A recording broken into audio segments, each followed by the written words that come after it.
Patience has benefits in this life and the next. And I'm just going to read straight from here because the story is told amazingly in this book. So no one can reach paradise except by showing patience in the face of unpleasant things and by bearing great difficulties. As the Prophet of Allah, Nabi Muhammad SAW said, paradise is surrounded with unpleasant things, not pleasant things. It has been narrated in a hadith that when Allah created paradise and all the adornment and pleasures that it contains, He sent angel Jibreel to gaze upon it. After seeing it, he returned to his Lord and asked him, "How did you find paradise?" And angel Jibreel said, "My Lord, I have seen in it what is beyond description. Anyone who hears about it will be eager to enter it." Allah then surrounded it with unpleasant things and sent to Jibreel, "Return and gaze upon it again."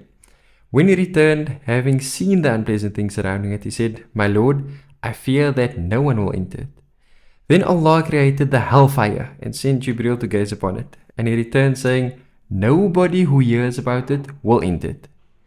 What he meant was that such a person will be cautious to avoid all things that lead to entering it and thus not enter it as long as they were in possession of their intellect. Then Allah surrounded it with desirable things. So Jahannam was surrounded by desirable things and said to Jibreel, "Return and gaze upon it." When he returned, he said, "My Lord, I fear that no one will be safe from it."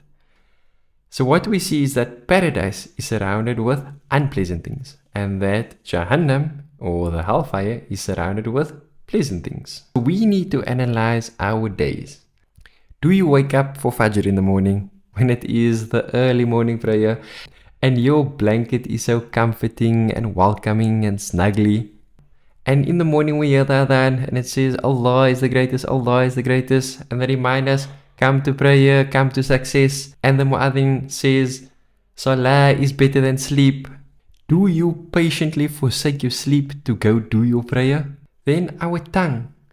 Do we backbite people? Do we slander people?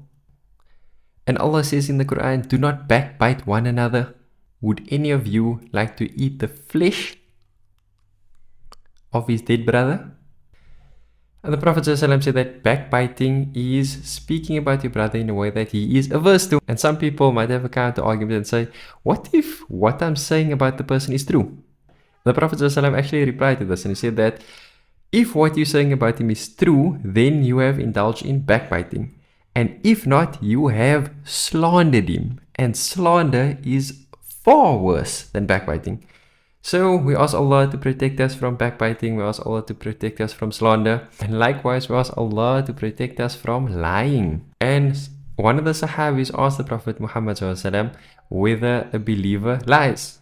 He said, "No, truly the believer does not lie." So as a Muslim, we don't lie. May Allah grant us true patience. Ameen. Remember to leave a comment, like, subscribe. Salam.